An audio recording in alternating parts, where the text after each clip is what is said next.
Vendredi dernier, le 4 février 2022, a eu lieu la cérémonie d'ouverture des 24e Jeux Olympiques d'hiver, les Jeux Olympiques de Pékin 2022. Pékin devient ainsi la première ville de l'histoire à accueillir à la fois les Jeux Olympiques d'été et d'hiver. Ils les avaient accueillis en l'été 2008. Comme il n'y a pas de montagne à Pékin, ces Jeux Olympiques se déroulent dans 3 lieux différents. À Pékin, ce sont les sports de glace et le village olympique, qui est un peu isolé avec le Covid. Le bobsleigh et le ski seront à Yanqing, à 90 km de Pékin.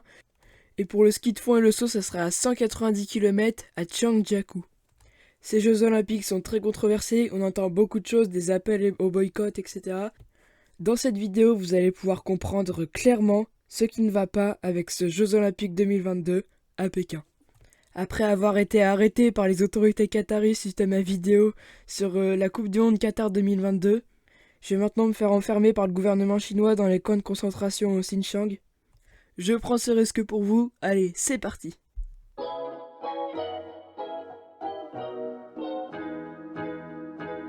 Premier problème, la neige. Ces Jeux Olympiques se déroulent dans une zone aride où il neige moins de 5 cm par an. Il y a donc des hivers froids, mais très secs. Pour la première fois, les Jeux Olympiques d'hiver vont donc dépendre à 100% de neige artificielle. La neige artificielle, c'est pas nouveau et ça va être encore de plus en plus utilisé dans les prochaines années. Si rien ne change, d'ici 2100, une seule ville sur les 21 qui ont accueilli les JO d'hiver jusqu'à maintenant sera suffisamment froide et enneigée pour pouvoir accueillir les JO d'hiver. Sochi par exemple, 80% de la neige était artificielle, et à Pyeongchang en 2018, 90% de la neige était artificielle. Mais là le problème n'est pas qu'il n'a pas assez neigé ou que les pistes ne sont pas enneigées. Il ne neige presque pas à Yanqing et il neige très peu à Zhangjiakou. Donc le problème n'est pas la neige artificielle parce qu'il y en a dans les Alpes, il y en a partout pour combler les trous ou alors les manques de neige. Le problème est d'avoir autorisé à faire des JO d'hiver à un endroit où il n'y a d'habitude pas de neige. Donc, pour faire tout ça de neige artificielle, il faut beaucoup d'eau. 185 millions de litres d'eau ont été pompés pour pouvoir faire cette neige artificielle. 185 millions de litres d'eau dans une région où l'eau manque, où ils sont en pénurie d'eau. 185 millions de litres d'eau, ça fait 10 000 litres d'eau par hectare. Par comparaison, dans les Alpes, en toute la saison, 3 000 à grand maximum 6 000 litres d'eau par hectare sont utilisés. Donc c'est un problème parce que c'est une région où l'eau était déjà rare et elle l'est de plus en plus en partie à cause du réchauffement climatique. De plus, l'hiver est la période où il y a le moins d'eau à pomper. L'un des arguments à la candidature pour que les JO se déroulent à Pékin était que ça permettrait à 300 millions de Chinois de se mettre au sport d'hiver. Ils viennent donc de construire 700 nouvelles stations de ski dans des endroits où pareil l'eau manque et là où la neige est très rare. Ces stations de ski seront elles aussi dépendantes de la neige artificielle. Donc les Chinois ils pourront aller faire du ski, mais ils auront d'énormes pénuries d'eau. Chang Li, l'architecte responsable de la construction des 2 nouvelles stations pour les JO, nous explique que l'eau de la fonte de la neige sera recaptée et une partie ira directement dans le sol, donc aucun danger d'aggraver la pénurie d'eau. Même si les organisateurs le démentent, Arnaud Goffier de WWF nous explique que pour faire de la neige à 2 ou 3 degrés, et pour qu'elle dure dans le temps, il rajoute des adjuvants chimiques dont on ne connaît pas encore l'impact sur l'environnement. Pour Yanqing, l'eau est pompée à 7 km et pour Zhangjiakou, l'eau est pompée à 40 km. C'est le même réservoir qui est utilisé que celui pour l'irrigation et la distribution d'eau à Pékin. Faire de la neige artificielle, ça dépense de l'eau, mais aussi de l'électricité pour faire fonctionner les canons. Beaucoup d'électricité même, mais là aussi Chang Li nous rassure.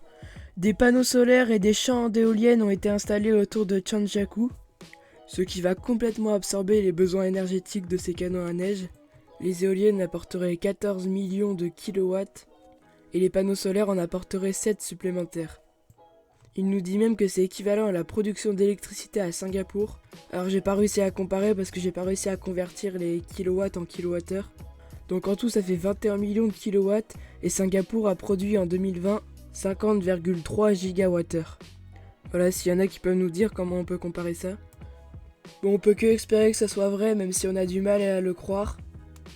Mais même si tout ça est vrai, une apparence de neutralité carbone en Chine, ça fait doucement sourire quand on sait que c'est un pays où 72% de l'énergie provient du charbon et 79% de l'énergie provient du charbon et du pétrole. Dernier problème, l'environnement. Le site de Yanqing a été fait en plein milieu de la réserve naturelle de Songshan. Réserve qui contient de nombreuses espèces protégées, comme cette orchidée par exemple. Mais encore une fois, les organisateurs nous disent qu'il n'y a aucun problème, tenez-vous bien.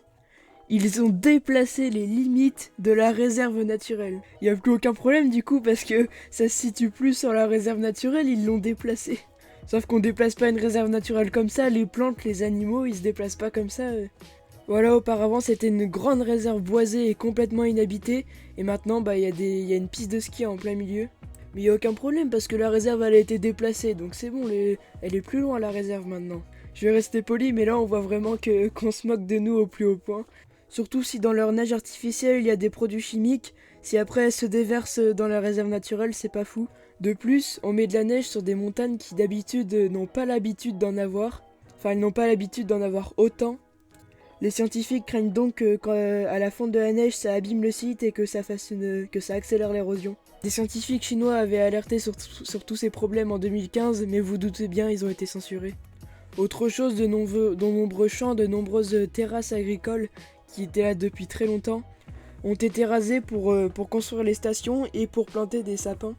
Mais pourquoi ils plantent ces sapins? Tout simplement pour créer un paysage alpin. Tout est artificiel, tout est créé de toutes pièces. Surtout que s'il n'y a pas de sapins ici, c'est qu'il y a une raison, c'est que c'est pas un lieu pour avoir des sapins.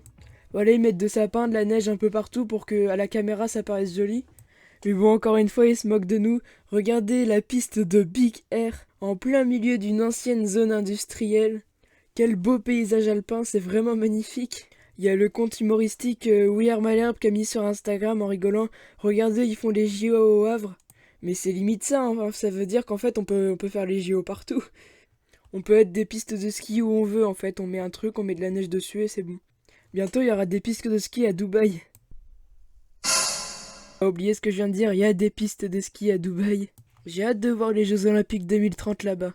Non, je rigole, on n'est pas encore le pays hôte des Jeux Olympiques d'hiver 2030. Par contre, on connaît celui de 2026, ça sera à Milan et à Cortina d'Ampezzo. C'est en Italie bien sûr. Bon, normalement, ça sera mieux que ces JO 2022. C'est la deuxième fois qu'ils accueilleront les Jeux Olympiques d'hiver. Et pour la première fois lors de ces JO 2022, il n'y avait pas de basque pour contenir la flamme. C'était directement le flambeau qui était dans un énorme flocon.